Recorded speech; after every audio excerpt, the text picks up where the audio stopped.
Hi, I'm Dr. Bertice Berry, and I really need to tell you this story. Back when I was a graduate student at Kent State University, I lived in the library. I remember the first day going to class, and it sounded like the professor was starting in the middle of the course, and I had missed the first half. And so I knew that there were things that I was going to have to find out and find out very quickly.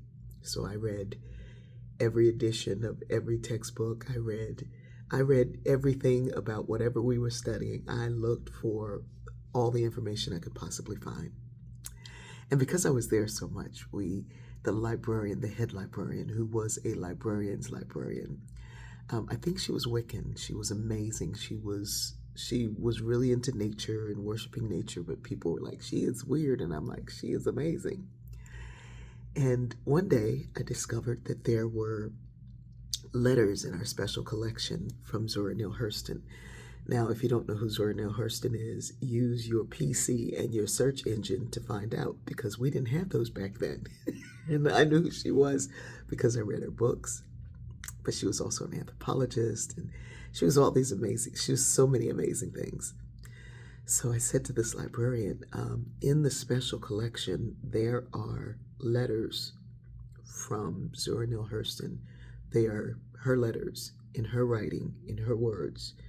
May I see them? Now, to get into that special collection, to get that collection out, you had to be working on something about Zora or the person she was writing to. And you had to have a letter from your dean saying that that was the work and the research you were doing. But because this librarian knew me, knew the way I studied, I mean, if there was anything I was looking for, I would have to go to her, because we did not have search engines. And I'd be looking for a thing about a thing about a thing that really wasn't the thing that I was there to study, but it had taken me down these rabbit holes that were delicious and divine that someday I would need. And so she said, yes, but I've got to get clearance, and then I'll let you in. It's going to take about 6 days, and then you can go in. I go in. I'm given the gloves. I'm sitting over there. I'm touching a letter that Zora Neale Hurston herself had touched.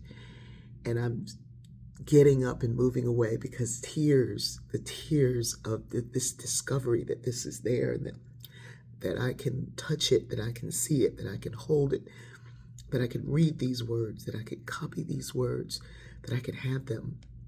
And it was powerful. It was powerful feeling to be close to that. And there were other collections that moved me the same way, but that one was like, are you kidding me? And I remember leaving and just feeling like I was in a different world, and I was looking around, and it was like nothing looked the same and nothing felt the same, just because of these letters from Zora Neale Hurston. And I'm telling people, oh my God, there are letters from Zora Neale Hurston in our special collection. Did you know? And I'm telling people, I'm telling professors in Pan African Studies, I'm telling people in Women's Studies, and some of them are like, what? Wow, that's amazing. Some people are like, who? What? You going to the party later? What you doing? And I was like, what? How could you not want to know? How could you not want to know? And it was just like I was sharing this thing that was so powerful to me, but it didn't have that power to others. And I was more frustrated. I grew into frustration about their lack of love for this thing.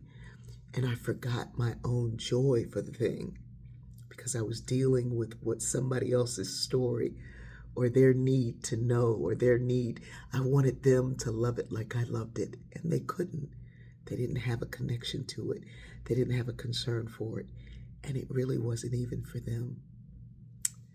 Years later, my literary agent, not my literary agent, my editor, was working on a book about Zora Neale Hurston, and this book was going to have pullouts and recordings and actual copies of actual letters of hers. And it was a very interactive book. You could take pieces, and it was collage, it was art and words, and it was amazing.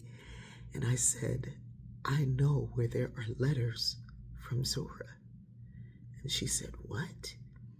They're not all in the other collection? I said, no, there are some at Kent State University. She was like, what? Are you kidding me? Are you kidding me? And she was able to access those letters and use them for that book. Here's the thing. Some of the very special, special moments in your life, some of your most amazing finds are not for everyday consumption. Some of them are for a future that you don't even know about yet, one that you are helping to write, one that you are creating and building. Sometimes the lessons, the joy of life that you receive turns into frustration, and that's not good and that's nothing. And you put those things aside as if you are weird or you are nothing or you are what you know is worthless. No, it is not.